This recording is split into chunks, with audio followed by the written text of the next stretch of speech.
There we go. I'm just getting the hang of this new system. We've been using the Spaces system for so long that it's really a little shape and change in how convenient that was. But it wasn't convenient because we couldn't get people on the mic. So we're here, Braced for Impact.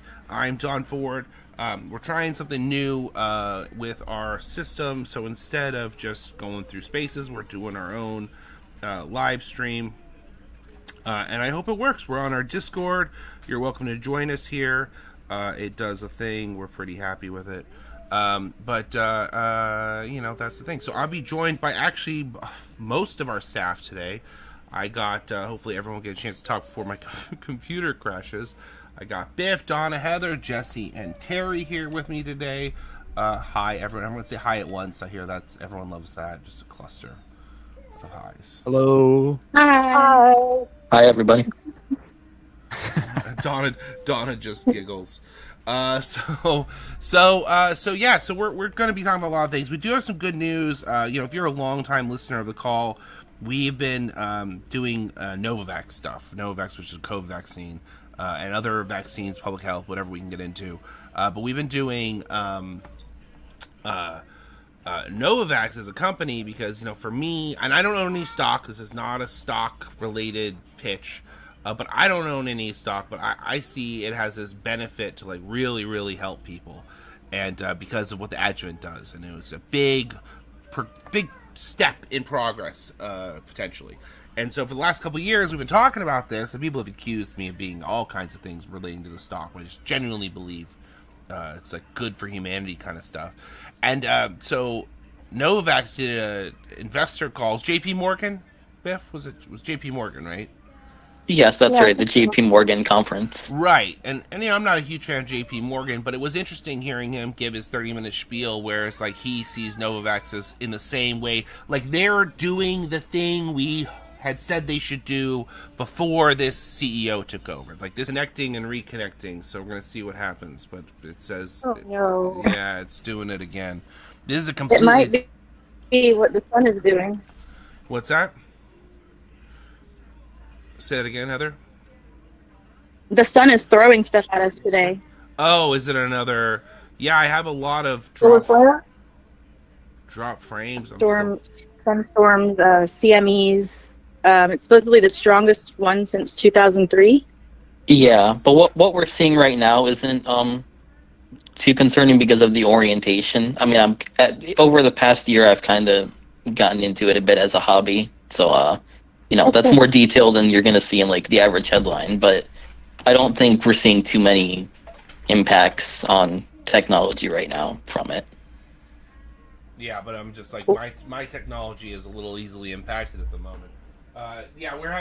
We're having a computer issue on my end with my somewhere in my hardware, but we're gonna get it figured out. I see a new thing going red on the restream, so we're just gonna keep going. But I was excited to see that it breaks it up into different videos. So I was excited to see the change at Novavax and seeing how they're making a pivot.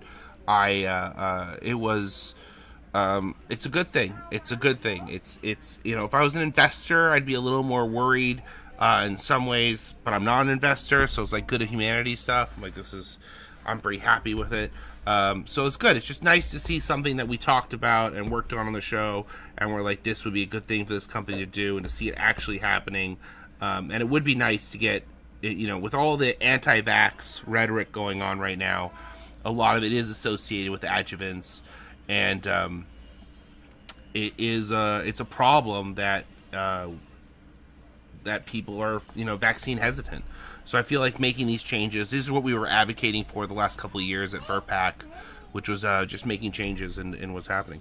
So so that's good. That's good news. It was good all around. And I do feel they spoke about, if you're the Novavax vaccine launch, they talked about it a lot in the context of that this year was going to be the real launch. They weren't really launching this last year, and I feel there was a better response than they thought from the public, which is good. So there is a lot of push for the RNA vaccines. We can do better than that, and and I feel like it comes a lot to do with like COVID and long COVID, and more people this year also have been coming to me for help with using it to treat their long COVID, because people are coming back being like, hey, this is really helping. It's always a little surprising when people come back and are actually say something actually works, even if it's just a partial recovery. It's anything that reduces symptoms is a win. Though I do want to say, and we'll get back to this in a little bit, when we were talking about some pre-call, in long COVID, managing symptoms it is a good temporary solution, but not a good long-term solution, because we were looking at the Cincincha video was making its rounds again yesterday or earlier today. And I feel like when you really look at what it's doing to people's brains and doing to people's bodies, and it explains all the different dysfunctions we're seeing, that even if people are not symptomatic, they're still at risk of all these long-term issues. So it's sort of like we can't just look at it from a managing perspective. We have to look at it from actually resolving the getting the virus out. I feel like the anti-vaxxers got fed like talking points that are so adjacent. We're like, we got to get the spike out. You got to get the spike from the vaccines out of you. But it is literally the spike from the virus and the virus's actions in addition to that. So it's like when we talk about it only in the context of the spike, you're missing this huge portion of what's causing all this destruction. And I don't know, I feel like it should be something that should be more easily understood, because it's just not, it's a more common thing than people realize, especially when we're going on the drain over EBV and cytomegalovirus and all these other things that are all herpes related. These are all syncytial viruses. So they're getting into your brain, they're getting into your brainstem, they're getting into the CNS, they're causing all these problems.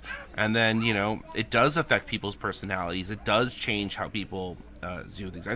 I feel like there's such a cross section here. I don't know if everybody remembers, but we were having a lot of discussions about COVID affecting people's ability to assess risk. We're having a lot of conversations about, right? Does everyone remember that? Mm-hmm. We're having all those very well.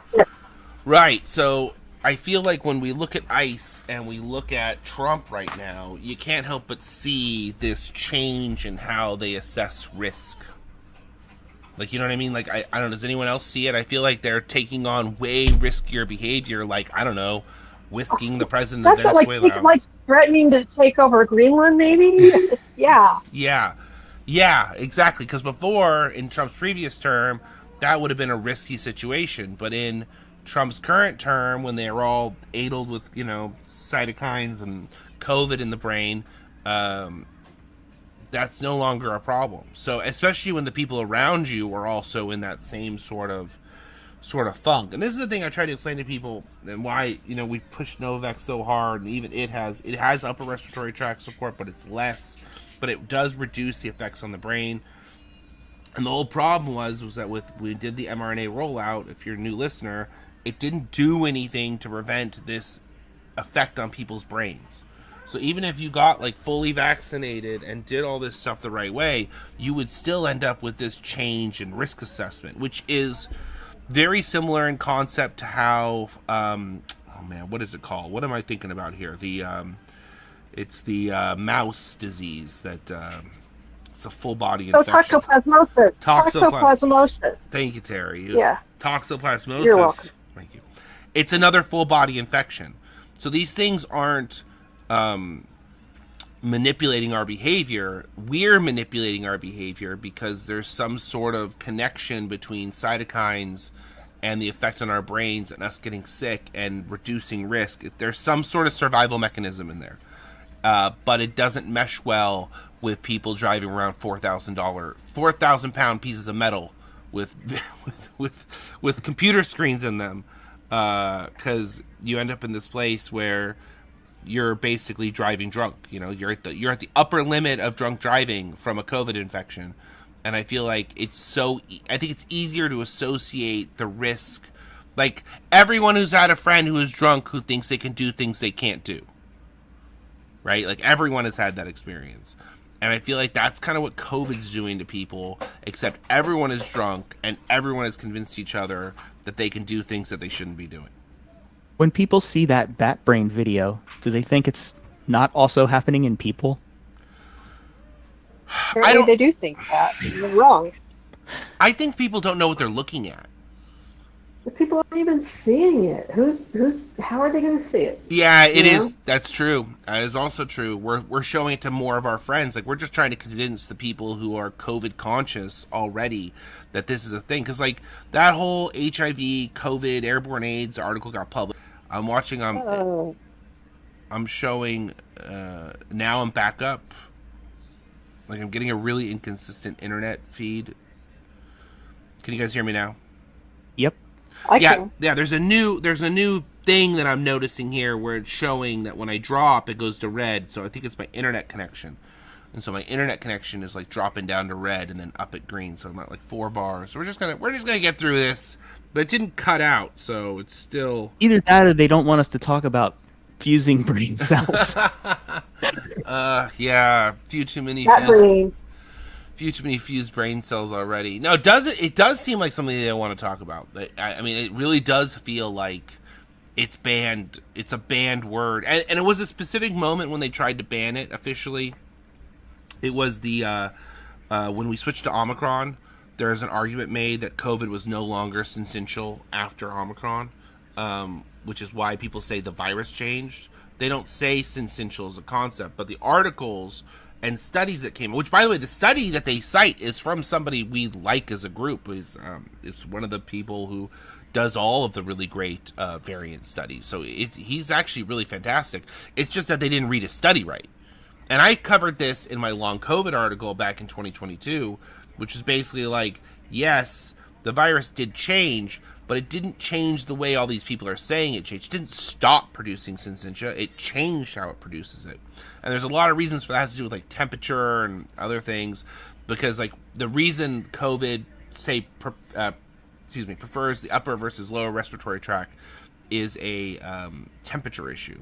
Your head is slightly cooler than your body, so it prefers a cooler temperature. So when you're the rest of your body, it's still it's still making these formations, but it is doing it less than it was during like Delta, when people's like lungs were getting turned into hamburger patty. I don't know if you guys ever saw a picture of somebody's lungs post COVID, but it looked like the skin boiled, which is really intense. And so it's not doing that as often. It still does it occasionally, but we don't really see people on ventilators as much anymore, because it's now doing it in the brain. That's a whole issue. And so when you think about what's happening with Trump and ICE and just even the protesters responding to them, that's why everything is in a more heightened place, because everyone is angrier, everyone is more frustrated, everyone is handling their emotions wrong, and like people's personalities change. I think that's a big thing that was taboo a couple years ago, is like they go brain damage. Angry people. Yeah. Well, people say brain damage doesn't change people's personalities, and I'm like, what are you talking about? Of course it does. That's not true. Depending on what part of the brain it affects, it certainly does.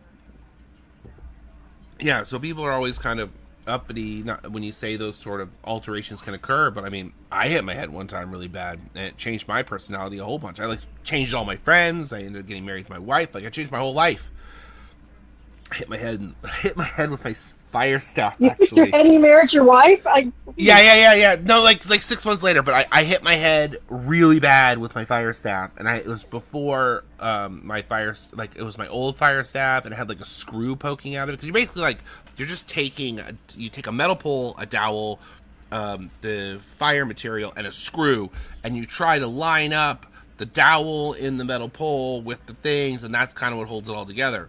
But the screw goes all the way through both sides, so when they get worn down, the screw will get exposed. And I hit myself in the back. I hit my head. I can like feel it when I talk about it, like square in the back of my head, and just knocked myself off my feet. Like, totally took myself out, and it changed like my whole personality. But for the better, I became like more interested in science and got really into math, and I started working on like black hole theory. Like, it got really wild. And then I met my wife like a few months later, and got married, and then I don't have any of those friends anymore. Changed my whole life around. It was a whole thing.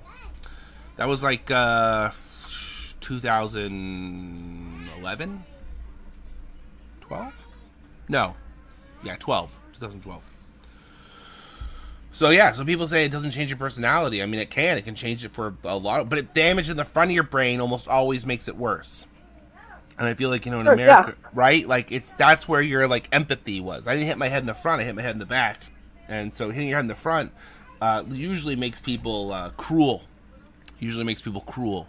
That's such a thing. I think it does. Lack of empathy. Yeah. I think it's frontal temporal dementia in particular.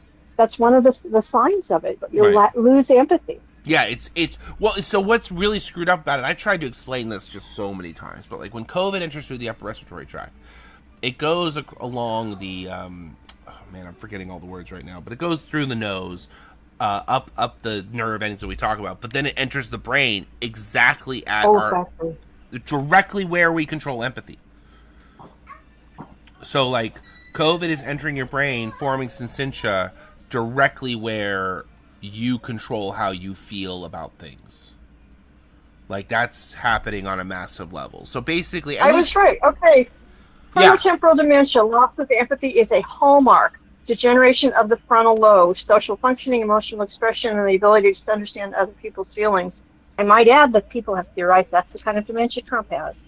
Right. Well, everybody who's getting a airborne syncytial virus in their brain is having this effect to some capacity. That's the thing that's so important about the bat brain video, is because even if, let's say, COVID enters your brain and you fight it off at the very start, it's direct brain. It's in your brain almost instantly, and you have very limited immune system in your brain. So, like, until it pops out the other side and like disrupts the brain-blood barrier, your antibodies can't really do much. T cells get in there, B cells get in there, but like in very low quantities. So you're not really having like the vaccine training that we give things if it doesn't. This is what's so important about why I make such a big deal out of Novavax having upper respiratory tract support, right? Because even if it doesn't stop the virus at all, like completely, it's not stopping it at all. And that's the problem with the mRNA vaccines, is there's almost no upper respiratory tract protection except in your first two, maybe if you're lucky, first two of the vaccines. And then after that, your brain is infected before the B cells really get activated to say, hey, there's a thing going on. Like you're having full brain invasion before your immune system does anything. And that's like a huge problem. And then you have T cells coming in causing more inflammation. And so this is just like, you're into this like, okay, and what do T cells do? Well, they destroy infected cells. Okay, so they're destroying. So your immune system is now destroying infected brain matter. I don't know. For some reason, that just sounds bad. Like every part of that, infected brain matter, destroying infected brain matter. You don't want to hear destroy and brain matter in the same sentence. No. Well, I think that's the thing about our immune system that a lot of people don't understand. That like, and this is something we came across. That, I mean, I knew it was kind of true. I've heard people say it, but I didn't realize how like we don't have what is called intracellular immunity, which is when you have immunity inside of your cells themselves. Like we don't have that. That's not a thing. It kind of does exist, but we don't know how to modulate it, or without anything except for like herbal remedies, maybe do it, but we're not 100% sure. Speaking of which, I did put up a ginseng RCT for Korean ginseng, so it's a Panax ginseng, but it's the red type, and it was showing that in women specifically that they showed a clear recovery signal for people with fatigue. Because it's a mitochondrial stimulator and it's a CCR5. What is the word? It's not antagonist. It's not interpreted. It affects your CCR5, which is what is the formulation of syncytia as a whole. So I've been saying ginseng as a long-term solution for people. You have to figure out your tolerable levels, and it can actually help fix a lot of. It won't make you completely better, but it will make improvements. And we did get an RCT showing that. But anyways. When a cell gets infected, and this is the problem with the immune system, it really doesn't have anything but to destroy cells. Like, I think that's the thing. I feel like Trump has become, like, a good example of this because he just doesn't know how to do anything without destroying it. Like, it's... so... but I think that, like... But, we're looking at this idea when we think about, well, your immune system is going to come in and handle all the infected cells. All it knows how to do is destroy those infected cells and clean up the cells infecting it that are left over. The virons are not cells because they don't have a nucleus. which is very important to understand because this is why they're parasites. They don't have a nucleus. They cannot replicate on their own. They don't reproduce. They replicate. And so they have to replicate inside of our cells. And again, it's just back to the idea. It's using all of our matter. It's taking our material. And I feel like when you talk about syncytia formations and you compare that to the hallmarks of aging, there's a reason that we keep getting these studies showing that COVID ages you faster. It's because it's these formations of syncytia inside your body and all the amount of cells that get infected and destroyed by your immune system, that even in an optimal situation, you're facing a lot of cell matter loss. Like, even in an optimal situation. And that's why you look at people who keep getting these infections, and they either can't stop gaining weight or they can't stop losing weight. And it's all connected to these things. Because also, it screws with your adipose tissue. I was reading a whole study about this last night. That how it can turn adipose tissue into the wrong kind of fat tissue, and then that's why I think GLP inhibitors are helping some people, because they just can't lose the weight. They just can't lose it because it's not the right type of weight to lose anymore or something. I'm still a little of a lot to work out on this, but I can see why some people are seeing benefits and some people aren't in different things. Actually, you know, I feel like I've talked about this on the show before, but I'm about to I just crossed a major threshold in my organizing all this information, where I just cleared and organized my 5,000th tab out of 7,400. And among those have been tons and tons of studies on different types of treatments. And I feel like there's so much good information in here that's just not getting used because people aren't associating the disease, like all the things COVID caused. Like, I feel like, how often do you guys see somebody talking about their long COVID, and like they're always talking about their long COVID as if all long COVID is that way, or a recovery, and how people interpret a recovery as if it'll work for everyone the same way. And I just don't think that's really. I think we need to have a clear distinction that that's not really how it works. Unfortunately. Yeah. Yeah. That it affects everybody differently.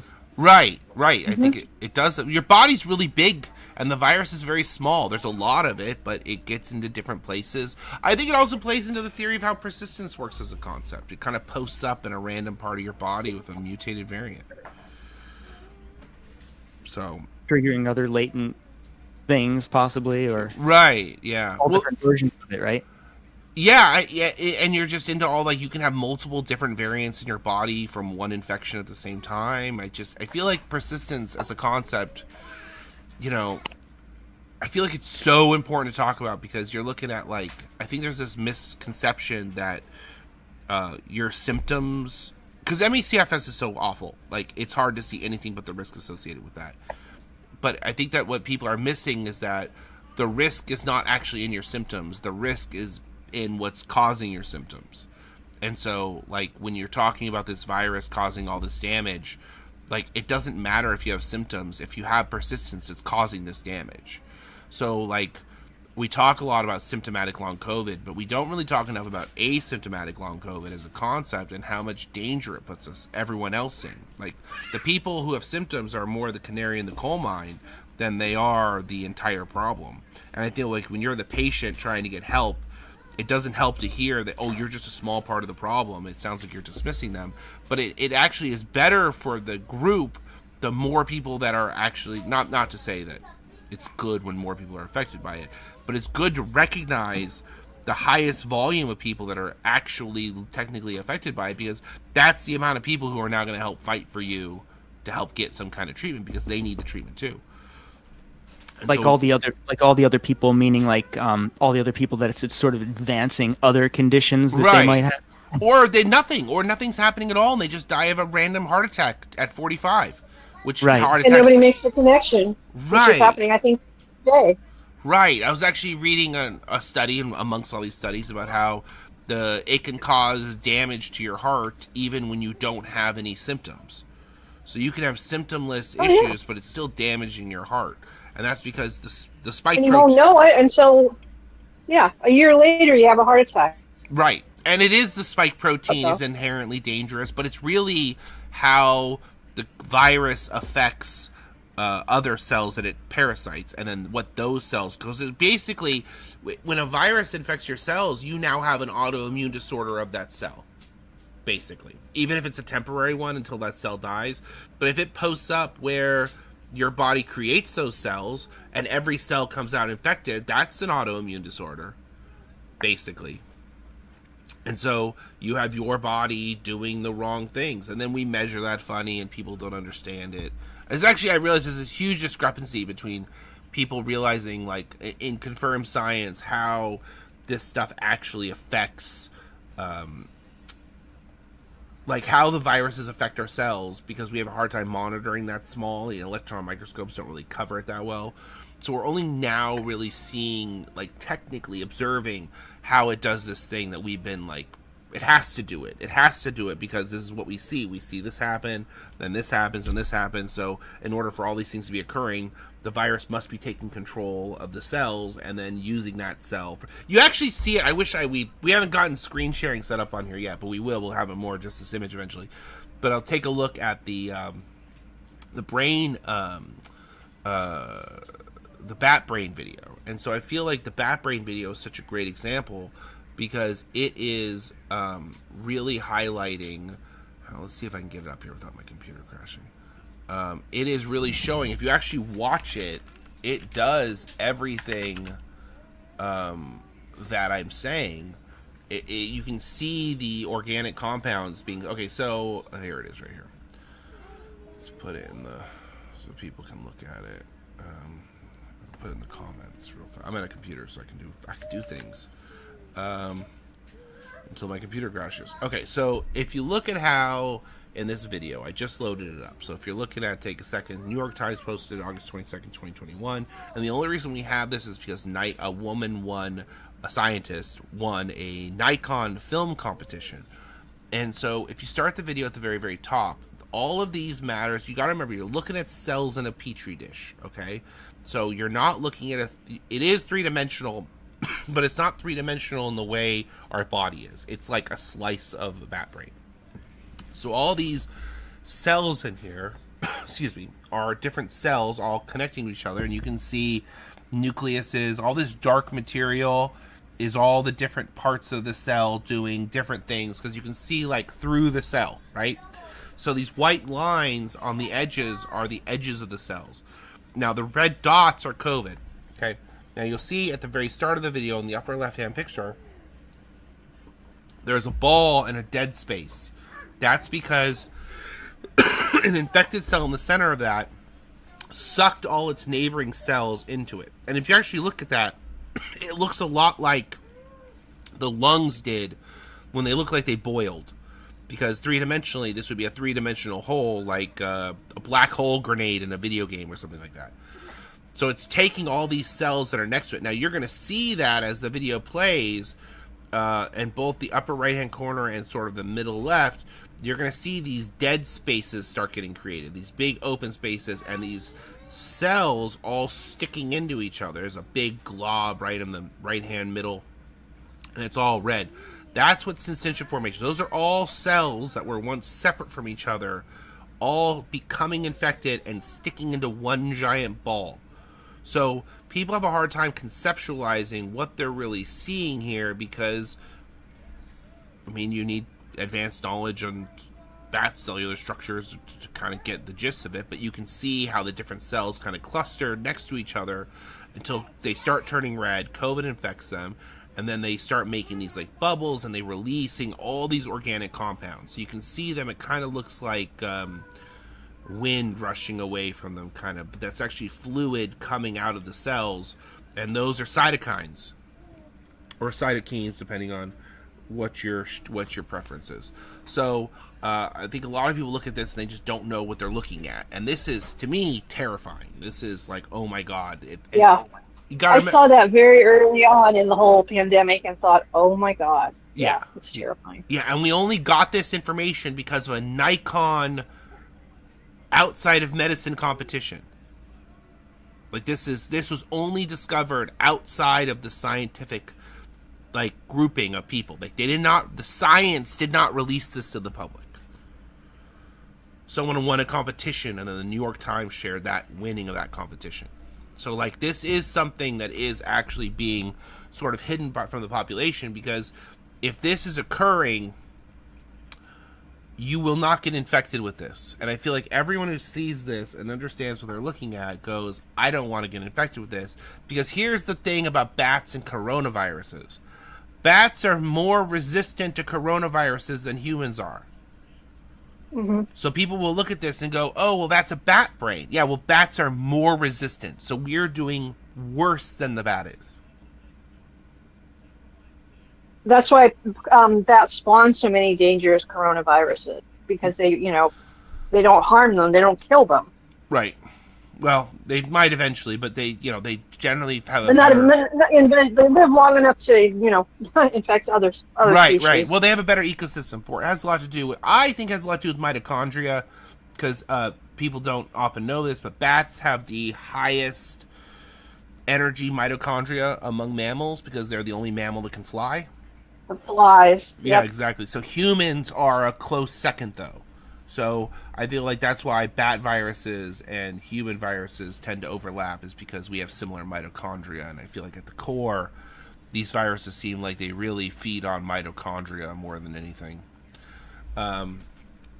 Which is why we see so much fatigue and dysregulation in the mitochondria, because, there you have it. They're the energy powerhouse of the cell. Yeah, exactly. So if the virus needs energy to replicate, it makes sense that it would need the mitochondria in order to, and it does. COVID does infect mitochondria directly. We have studies on that. So COVID infects mitochondria directly and can take control of it just the same. So that's I think the thing that people don't really realize when we talk about viruses and like the term parasited, like, you know what I mean? Because it sounds like, I'm going to start pushing ivermectin afterwards. Oh, parasites. It's like, but it is a parasite. It's an opposite intracellular parasite. It cannot replicate on its own. It has to pull that energy. It doesn't have its own mitochondria, basically. But that doesn't mean you can kill it with ivermectin, so don't. No, don't do that. As a matter of fact, the artist, the guy, the Dilbert guy died.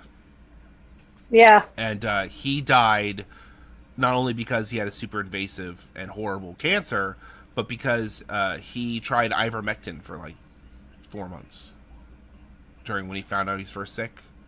So he fell down the ivermectin pipeline. Like his cancer is tough to save people from in the first place. But if he had gotten right to treatment with his money, he would have been fine. But he waited too long, and then he was too far along to try experimental treatments, because they don't like trying experimental treatments on you if you're going to die. Because it's bad for the experimental treatment in the long run, which is awful, but that's why they don't want to do it. They want to find people who are like good, what are the words they use? Candidates. Thank you. Again, this is why it's a group call, Terry. Thank you. Group calling it up. But I feel like this essential thing is something that I've been hammering, because right now we are pretty close to nailing down as a fact that ME/CFS is basically a syncytial virus in your brainstem or central nervous system, disrupting mitochondria and cellular structures, and then it ends up to a cascade of mitochondria not functioning properly. And so that's why some people improve from like mitochondrial treatments, and some people improve from CNS treatments, and some people improve from persistence treatments, because all those things centralize around syncytial viruses in your CNS and brainstem. Turns out that's a bad thing. Turns out that you shouldn't do that. And herpes, if you think about another great way to look at it, but also not great, is when you think about herpes. Herpes makes its sores by being syncytial. Those are syncytial wounds on people's faces and genitalia. So, like, you're looking at it's just on the outside of your skin rather than the like inside your organs. And so this is like herpes in your organs. And we know that herpes viruses persist. Yeah. Well, and that's the other thing. Whenever we're talking about syncytial viruses, I have a great study on, they call it viral cell-to-cell fusion, right? And those studies go on to illustrate all the different ones that are syncytial that can create this cell-to-cell fusion. and they're all like really awful and terrible and persistent, like all of them, like all of them. I believe chickenpox is one too. Well, it's yeah, it is obviously because you get shingles later. Right, exactly. But I feel like we shouldn't call shingles shingles. We should call shingles like old chickenpox or something. You know what I mean? Like we. You're right. It confuses people. Long I heard someone else. That was Donna. I heard Donna. I was just saying long chicken pox. Long I chicken. said the same thing, so we were jinxed, Donna. Yeah. Long chicken pox. And that's really what we should call it because that's what it is, and it's the association. I feel like these names are really important. You know, they want to change names on everything. I'll be honest though, Pask has grown on me a little bit more than it should have, even though I still think it's redundant. Because I feel like when we talk about long COVID, I feel like long COVID as a concept should be focused on more of the persistence of COVID and all the dysfunction it causes, because then you get into things like POTS and what's the one that turns people's hands blue? Raynaud's Yeah. syndrome. Well, you get into these syndromes that are more like they are triggered by long COVID, and you do have them as the sequelae of COVID. But calling it long COVID, I feel like is confusing because it's now an additional dysfunction triggered by COVID. So just like grouping Yeah, it all. long COVID is like it's the same thing. It's just going on and on and on. Whereas post-acute means you had the acute infection and something else happened later. So yeah, I can see, that makes a little more sense. And so I've just been thinking a lot about how we talk about and communicate, because like I think we do have a cure for long COVID. I do think that, but we don't have a cure for Raynaud's. We don't have a cure for POTS. We don't have a cure. Like these are all things that have to be like managed over a long term. Like you're not going to like we should be managing those dysfunctions, but we can't manage viral persistence. You know what I mean? You can't cure some of these genetic tied to disorders, but you can cure the persistence of COVID because it doesn't get into your DNA the way HIV does. So like the people ask, are we going to have to take antivirals forever? Are we going to do all this? Well, probably not. Some people might, because there's no other option for them individually. But I think as a whole, you know, how we distinguish these is really, really important because they require different treatment subsets. And so you see people like trying to deal with like their brain fog, for example. You have this, we were talking about the glutamate to GABA interaction, which is basically, let's see if I can remember it right now. Basically, the glutamate builds up. It doesn't become an ion channel because it's going to AMPA. Oh, I do remember it. It's going to AMPA that creates an ion channel that allows calcium and potassium and other things you need to think into your brain. And without that, you end up with this massive amount of brain fog. And that also builds up and creates something called elastotoxicity, which you can read about. And elastotoxicity reads like a lot of cognitive long COVID. So it's possible that cognitive long COVID is actually this elastotoxicity, or cytotoxicity that is triggered by the COVID infection, because it happens because the cytokines disrupt the functions of all these things. And so, but the problem is it's a feedback loop, right? So you got this whole system sort of working in conjunction with each other, and any one part of it can go out and make the whole thing stop working. So you're trying to figure out which one where to start the problem. So when people use like nicotine, which we are generally against as a group, but it does seem like it helps some people, it modulates some of the glutamate responses and helps it do this process. So there are things that people are doing, and they might kickstart that feedback loop, and then maybe everything restarts, but maybe they have to kickstart a specific part of the feedback loop. But then you got the people who, like, and they get better, right? They just kickstart the feedback loop, they get better. But those people probably don't have persistence as bad as the people who they might get better for like a day or two, and then the problem comes back because they're having this constant release of cytokines in their brain that is preventing. You also have the blood-brain barrier to consider, because some people are going to damage blood-brain barriers that are going to make it permeable to, because it's more like a coffee filter than it is like an actual like barrier. You know what I mean? Wall. Yeah. That's the thing I think people miss about it. It's like a coffee filter, so like it gets holes poked in it real easily, and it does heal. It's just, you know, and then you're back to maybe it's harder to cure some of the stuff, not cure, but to get ahead of it, as it were, because after the blood-brain barrier heals, it's like that stuff's now like locked in your brain. So there's just a lot of like complications where you look into like time as a factor, your type of symptoms, how your symptoms have responded to certain type of drugs. So I feel like, and then again, at the top of all this, I feel like a lot of these long COVID studies are failing because they don't prepare the patient properly for their immune system to do most of the work.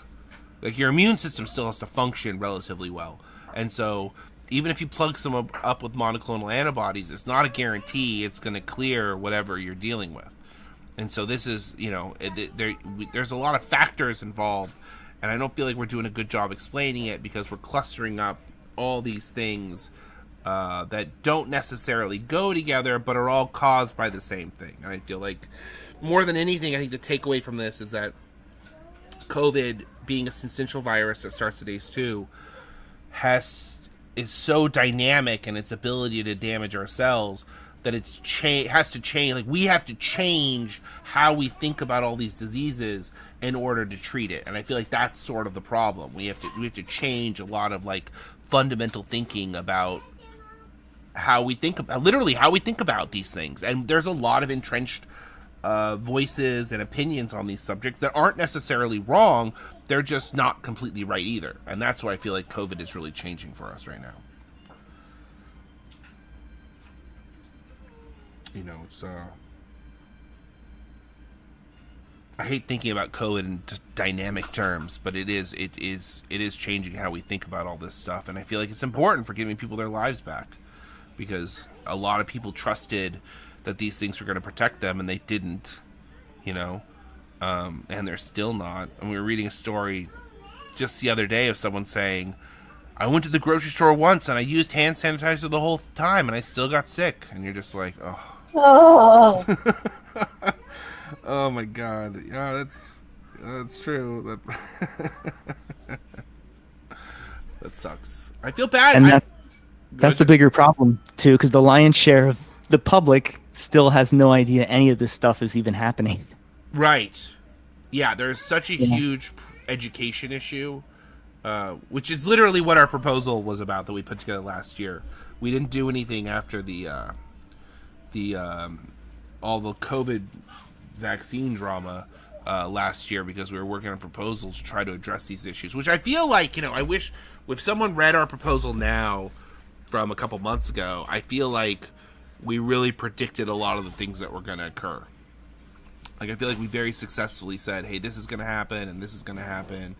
And those things happened, you know? And now they're kind of getting worse, especially like the dead internet theory. I don't know if you guys have really felt, you don't feel like you're talking to real people anymore. Like, who thinks like this? You know, how is this not someone trying to, like, especially with all the ICE stuff. AI and bots. Yep. Yeah, I find it very hard to believe that even right-wingers are that evil in such high levels.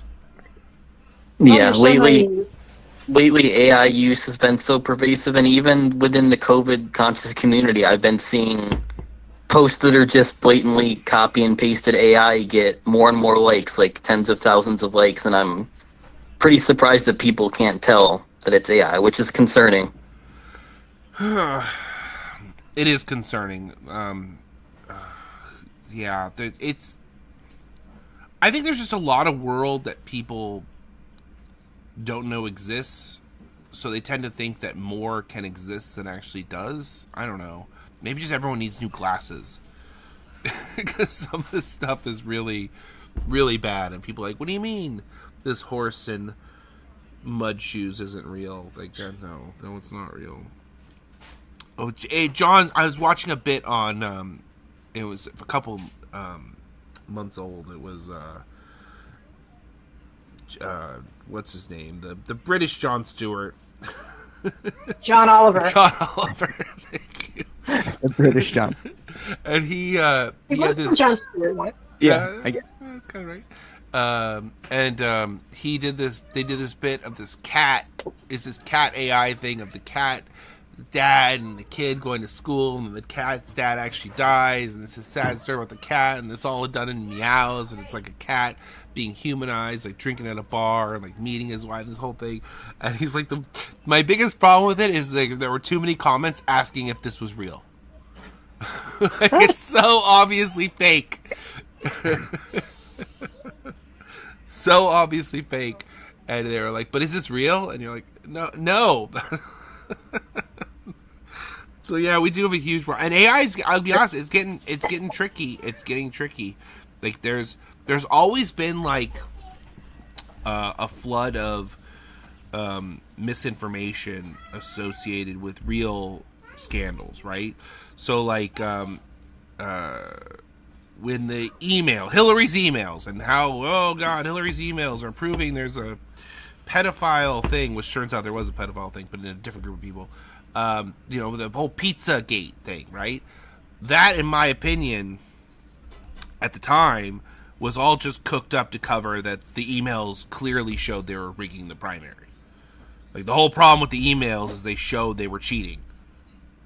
And they didn't want that to come out, so instead they pushed a bunch of stuff that was, like, totally bonkers, and then it got picked up by right-wing news outlets, and then you got guys charging into pizza places with guns. But that's kind of like how, like real news is covered up by fake news. And with AI now, it's sort of like... We spend all of our time asking, was that real? Real, yeah. I preferred when I was asking if it was cake. That was, is it cake or a thing? Now it's like, is it AI or whatever? And like, my wife sends me videos, and she's good at this. She's good at catching them. And they still get through. I'm like, no, honey, this is AI. And she's like, how is this AI? And we have to like break down like how it is. And every once in a while, like, what happens with me, where like Biff is like, dude, you're a dumbass. That's not real. And I'm like, oh, I feel old. As if we didn't have enough problems with distractions before. Now we're just talking about what's everything, analyzing whether it's real or not. Yeah, and then all this not real stuff is kind of going everywhere. And then the problem also, it solidifies everything that existed before this point as real, when there's just as much myths and disinformation that's been going around the whole time. Like big business is in the business of creating misinformation because if it's not illegal, it's legal, and if it feels true, it is true.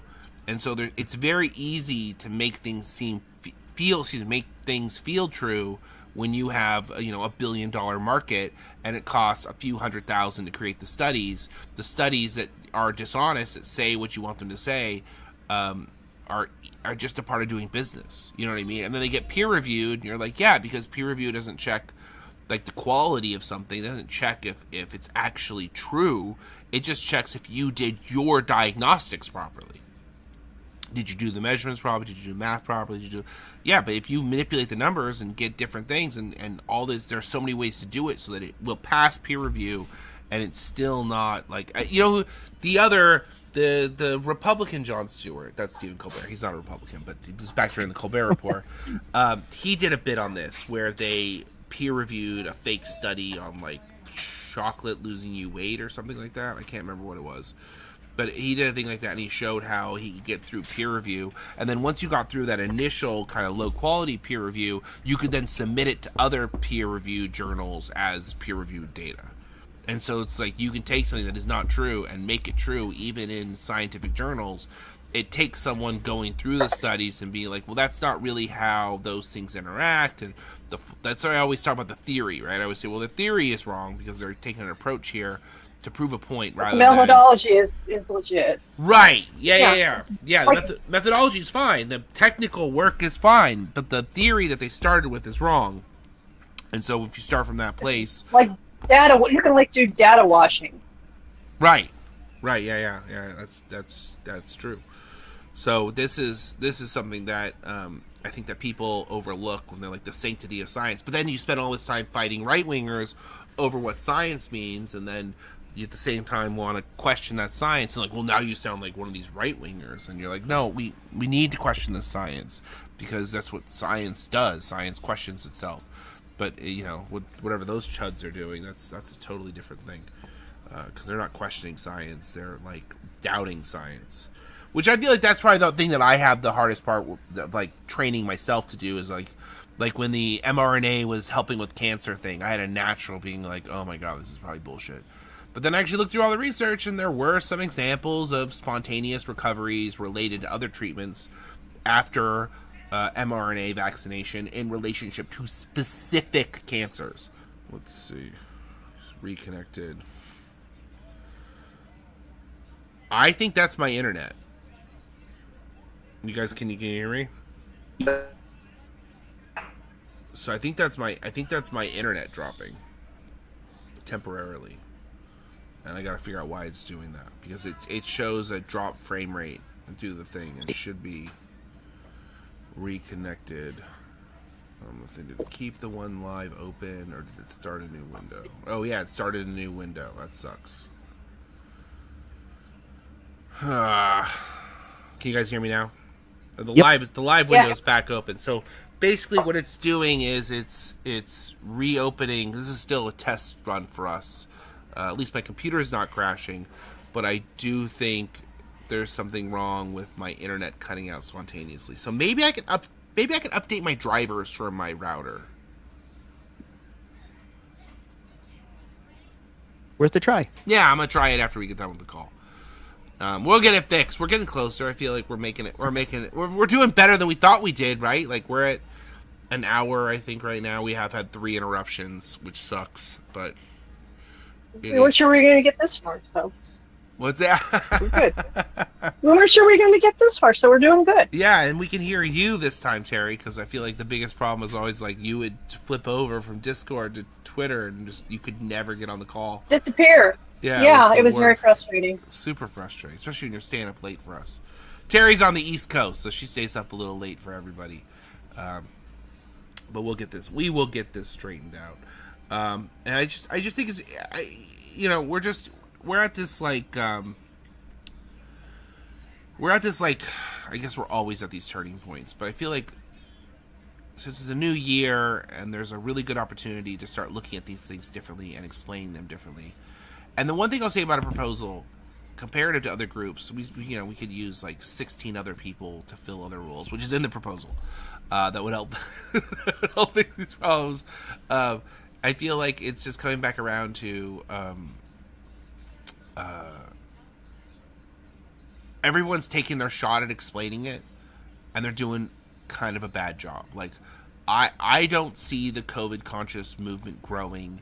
Even when I see people trying to put masks back on or talking about remasking, I don't see, like, I see the same. I see the dwindling. I see the shrinking. We're not reaching out to people with enough, like, I don't know. I want to say the word graphic. Like, we're not being graphic enough in explaining to people what is going on and why they're at risk. I think we have a largely desensitized.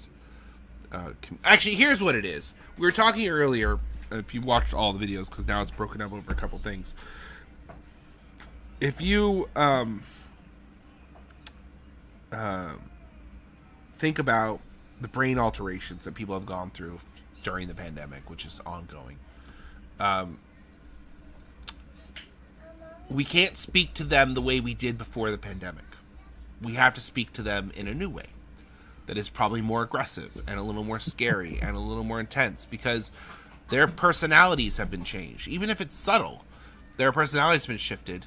And so now they see the world differently. And even if you want to be like, well, I'm the same person, I'm like, but you have a chronic illness now, and that chronic illness has been affecting you for 3 years. You don't think it's changed just that experience alone has changed your personality a little bit? Like, every time I go through it changes my personality a little bit.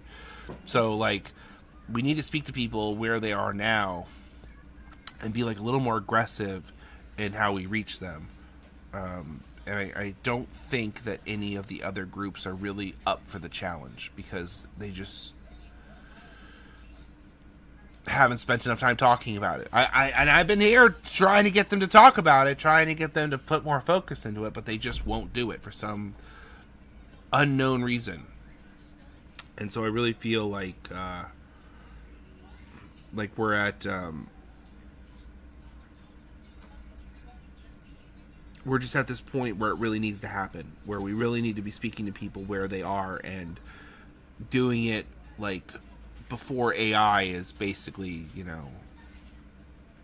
I feel like we got such a taste of how dangerous AI can be to society, because it just like makes people think things and just fills the void so much faster than anything else that it's very hard to get like new information in and like reach people. Like when I did my long COVID article, I put together that long COVID article because there was nothing putting it all together, and now AI puts it all together. Would I be able to make all the arguments that I'm making now? Excuse me. Would I be able to make the arguments I made then now, and like built our group and built the team and built the Discord up and had like range, because AI would have been already filling that gap. And so it's sort of like we're in a real dangerous place because this AI is one less degree of connection. Yep. We lost, a lot of in-person connection because of the pandemic and because people who wanted to, not get it are isolating more. So then people were connecting more online, and now they're not even doing that. They're just chatting with AI. Yeah, and I think one of the big issues is that even if people don't believe those AI responses, if someone's able to detect how false they are, it's still the idea that it's so pervasive nowadays. It's going to make people question everything that's out there. Like we talked about earlier, not being able to decipher sometimes whether it's AI. Well, what impact does that have? People question everything that they see too much, and people start to feel like you can't trust anything, even if it's something that a group like ours puts out or another credible group puts out, which is a concerning precedent to set. Yeah, I actually have been going through this with people recently because I'll go to explain something to people, and if I want to explain something really complex, the easiest way to do it is just to pull up an AI overview with a link that's in there, and ask the question I'm trying to prove to Google. Google gives me an overview, yes or no, this is how it works, blah, blah, blah, blah, blah. And generally on Google, those are pretty good.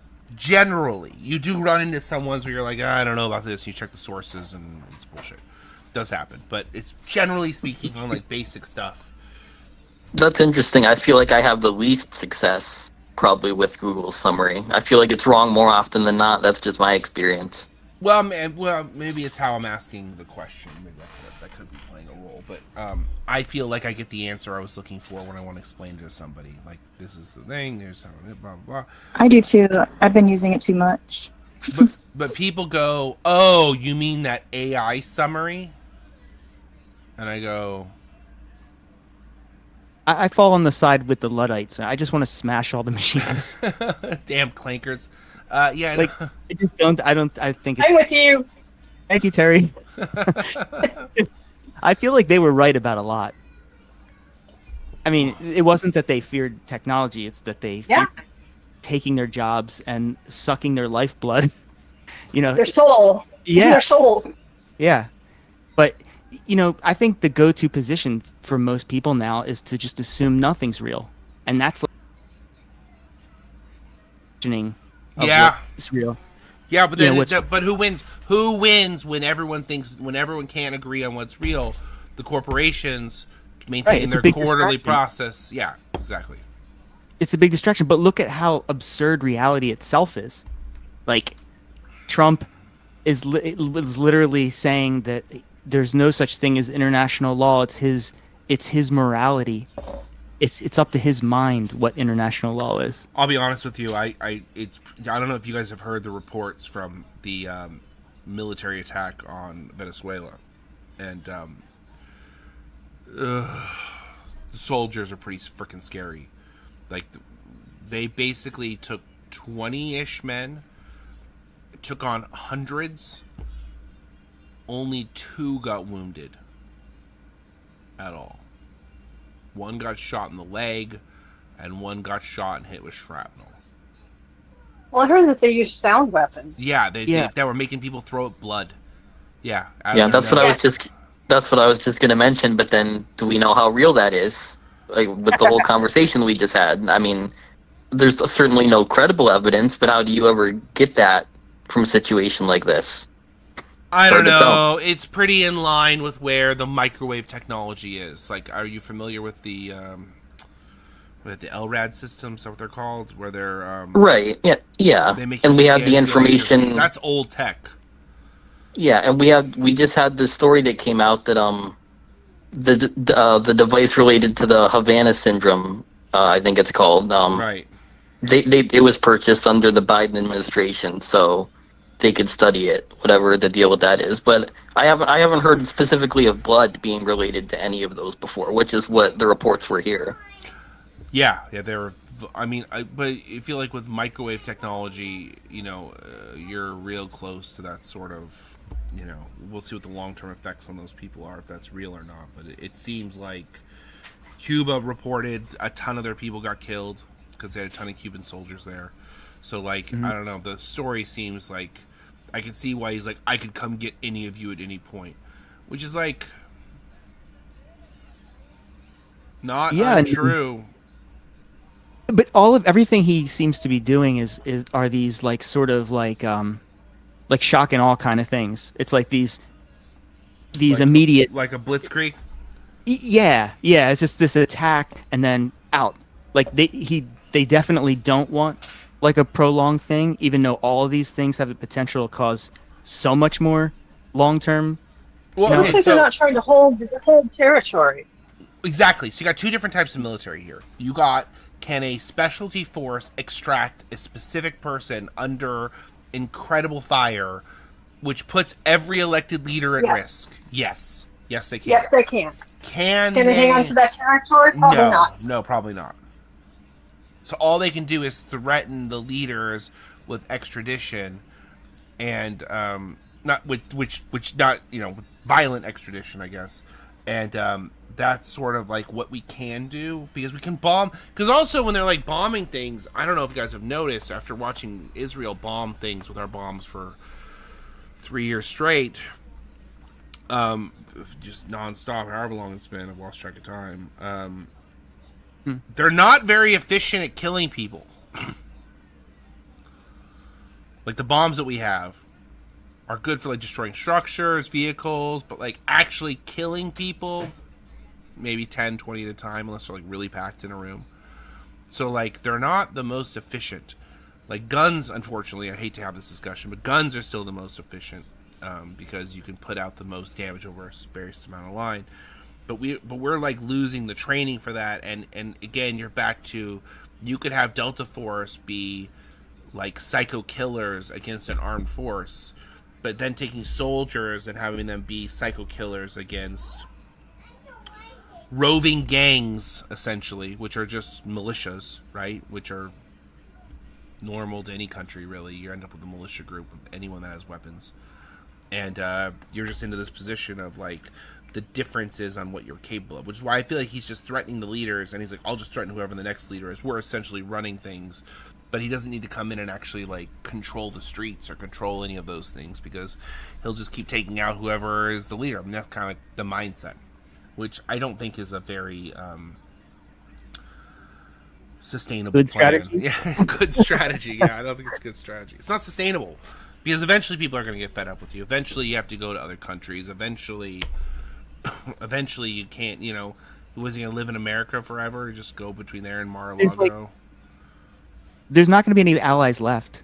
Also, Right. like, Well, that's the big thing with the UN right now. The UN is dropping us out of a bunch of things. I feel like we don't talk enough about, it used to be a bigger discussion in elections, but how important the military is. And that's why I think like Trump and Hillary were bad examples. Why they avoided the conversation was because Hillary had used the military to remove Gaddafi violently and bragged about it. So like, from that angle, they didn't want to talk about that at all. But I mean, we really should have been going on about how like, how powerful our military is, and whoever is president, you're putting that person in charge of it. And we think about it only in the context of like nukes, but like there are so many things in our military that are aircraft carriers, or the bombing other countries. Just it goes on and on, like how much stuff we have to like kill people. And when you have the wrong person in charge, it can all be used to kill people. And I feel like that's just, we don't talk enough about that during election cycles. So we want somebody we would trust to decide who our military is going to kill or not. Well, didn't Kamala talk about how we have the deadliest military in the she world or was. something? Yeah, she was. Most people fighting force. Yeah, it was. There was a lot of despicable. I mean, I just feel like, While we're supporting genocide. yeah, it's not a good look. I feel like this is the whole thing where elections are won or lost, is that we didn't have enough distinction, and everyone. It's like, okay, so there wasn't enough distinction between war and peace candidates in the thing. Even though Trump was calling himself the peace candidate, there wasn't enough distinction between that and Trump. And Kamala's strategy was trying to be like, I can be a good war president. I'll show you what a good war president I could be. And the young Democrats don't want a war president. They don't want to vote for that. And I think like the young Democrats, now that we're in a position of, for years and years and years, it was the boomers. The boomers were the major voting. But that's not true anymore. Now it's millennials. So it's not a matter of necessarily. We should be having a conversation about morality and international law and how we want to use our resources. Right. Do we want to use them for our, to better our society, to better, things here, our standard of life, or any standard of life? Or do we want to use our resources to steal and bomb other people and have our foot on the necks of other people? And where does that go?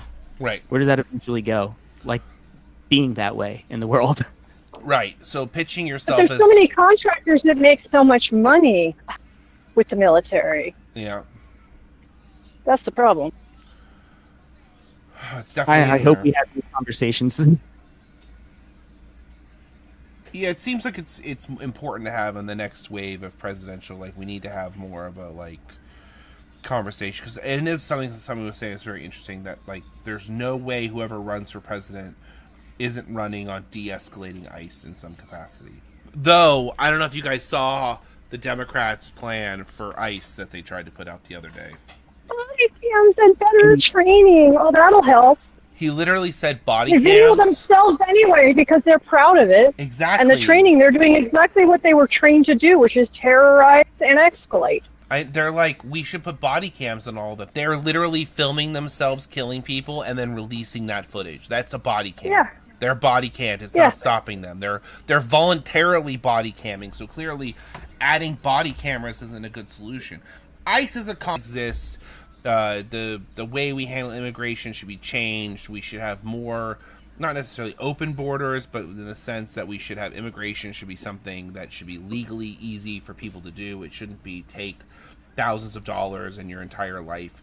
Especially since in America as a country, we depend on immigration. But I think that the reason we have bad immigration policies is because we take advantage of undocumented workers because they pay taxes and they do all this stuff. We're so basically taking advantage. So basically they're like the modern day slave. And so And they take a lot of really hard jobs that a lot of Americans don't want to do. yeah. Well, I should Like say, picking tomatoes in the field. Or I just said something very wrong. I called them the modern day slave. I should have said they are in the tiers of modern day slaves, because obviously the people in prisons working for literally nothing in some states like Mississippi are actual slaves. So let's be clear. and about there's that. more and more of that happening too. More and more, yeah. Though private prisons, I mean, you're kind of just into this whole issue where, because what are they doing with ICE? They're arresting these people, they throw them into private prisons, then the government is paying for those private prisons, and then the people who are running ICE are giving money from the government for people to take people into custody, because the longer they're in custody, the more the private prisons get paid by the government. And so even if they're only in custody for a week, that's a week the government paid out for that person, so they get a bonus. And then all that Next money, thing you know, you're building another private prison. well, and it's all built to drive the stocks of these private prisons. Right. So they're heavily invested in them, and so they found this way to use essentially modern day slavery, where they take these people and they hold them, and then you're held against your wishes. And if they made them work, that's the only thing missing. But now we're having more and more people die in ICE custody, and they're getting ruled a suicide when the person's hogtied. which definitely, and also you got to remember, these are not people who are in like cells. These are people in like communal sort of settings. So like this stuff is happening in front of other people, and I'm pretty sure it's used to threaten other people, because if they're like killing people, they're doing it right in front of everyone. And so unless you want your turn, they're like, these people are almost being used as like examples to control people, because all these people are being held illegally. There's got to be a lot of crying. There's got to be a lot of freaking out. Every once in a while, someone starts screaming and panicking. That happens in normal prisons. There's a famous scene in Shawshank Redemption where the guy gets taken in and he has the panic attack and he doesn't even make it through the night. The guards kill him. And it's sort of like, it's just like somebody serves as an example. And then you look at society as a whole and you go, well, why do we have poverty? It's like, well, how do you keep the working class in line if you don't have homeless people? Exactly. It's to discipline the labor force. It's one of the reasons we don't have universal health care, too. Right. Well, and then it's back to, why don't we have dental when you do get health care? Is because it's a class thing. You're having better teeth. Like homelessness. Homelessness is a great way to discipline the labor force. Right. Yeah. This could happen to you. But then also there's this weird mentality out there that we could all win the lottery and be a billionaire. So we have to That's really likely. two things happening at once. Well, before they Only used in to America. before they used to just say, well, if you like serve God your whole life, then you get to go in the kingdom of heaven, and that was like the version of the lottery. You know what I mean? That was like, There are still people who believe that. yeah, Yeah. But I mean a capitalist lottery. right, Yeah. right. But yeah, this with this ICE stuff though, like people, another thing we should be talking about as elections move closer is that this didn't just happen overnight, and that this was started in 2003. And I mean, there was a PBS documentary like in 2011 about all the abuses that Obama was taking advantage of. Right. Like we built to this moment. Like it didn't just Trump didn't just pop out and start doing this stuff out of nowhere. Yeah, that's exactly right. People say, we just have to get rid of Trump. No, there's a lot of things we need to get rid of. Actually, the right's been working this plan since the 70s at least. But, certainly Obama was a huge disappointment to people that wanted a president who would govern for the people. He didn't do that. It sucks. Yeah. Because And using drone targeted assassinations. Yep. I feel like we're back to just talking about this is all Reagan's fault, though, at the end of the day, because you got Reagan into George W. Bush, and then now 2003 for ICE, that's George H.W. Bush. Yeah, And you can then- keep working your way back, like Iran Contra, and then Right. for the, letting those guys off the hook. And or it's then really going- just Jimmy Carter's fault, because he like tried to like show them a different option was possible, and they're like, no, we can't have that. But all these things build on top of each other. Right. That's the Yep. point here. Yeah. Yeah, no, absolutely. It is. I feel like also, it's a long-term strategy. I feel this is the thing the right has over the left in every capacity, is that the right, They have long-term strategies, absolutely. right, and they stick to it, and they You know- agree on them. They agree And they on march in good order, they march in straight lines. Yeah, sometimes with torches. And they have special salutes. There's just definitely a real problem, in how the right versus the left organize, because the right is just so clear. They keep his people funded. I mean, Elon Musk is fighting with Trump, and he's still spending millions of dollars on Senate races. And on the left, we don't really have like the same sort of like access to money, or like people who like really want to push things. Even think about like the COVID conscious stuff and like running commercials or trying to reach people. Those are completely out of reach things. Even from a crowdsourcing perspective, you need millions of dollars. Because on the left, what would be the money making scheme tied to funding this better world? Like, there's a clear path with the right. They're all on a grift in some way, Right. and also the same thing with neoliberals. Yeah, but they're like the neoliberals are letting, like, the whole point of them is they make their money from the right too, and so they just Right. are weak enough that the right wins, and then the right policy happens, and that's sort of, I'm sure, a running gag with them, because they're like, oh, the right policy happens.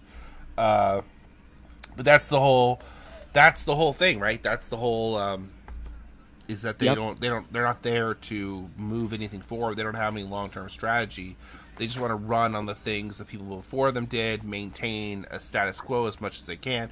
And that's why I feel like we're at an interesting point in history right now, because a status quo, like, what, you're gonna have a Democrat run on the status quo against whoever replaces Trump next? Are you crazy? That's bonkers. That doesn't make any sense. You need to run somebody who's like, how are we going to fix the problems Trump created? How are we going to have? We need a rebuilding or a restructuring or whatever it's called.